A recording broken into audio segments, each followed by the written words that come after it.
La protesta dei sindaci vicentini contro il governo avanza, ma piano. Molte le defezioni nei comuni guidati dal centrodestra. Gli altri, come Schio, Valdagno, Torri di Quartesolo, Vicenza, si stanno organizzando con giunte comunali all'aperto, volantinaggi e conferenze stampa. I problemi sono quelli dei trasferimenti dallo Stato di risorse per i comuni e del patto di stabilità che blocca le opere pubbliche e l'economia locale. Ormai i sindaci sono esasperati, non ne possiamo più, siamo stati tartassati, i bilanci dei comuni sono stati tagliati in tutte le maniere, non possiamo più accettare tagli perché non ci è più possibile garantire i servizi alla nostra popolazione. L'appello ai cittadini è: venite ad ascoltarci. Giovedì alle 19 Marchioro snocciolerà i dati dei minori trasferimenti. Nell'Alto Vicentino i sindaci si troveranno a Schio per un volantinaggio e per sollevare il problema del patto di stabilità. Dei 6 miliardi e mezzo di riduzione previsti per il 2012, 2,5 a carico dei comuni.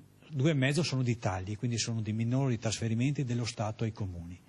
4 sono di patto di stabilità, quindi sono 4 miliardi di euro che i comuni hanno in cassa, che sono soldi dei cittadini, per fare opere, ma sono opere che i comuni non potranno fare. I conti non tornano, quindi i sindaci si chiedono dove sia il federalismo, mentre vengono chieste altre tasse ai cittadini.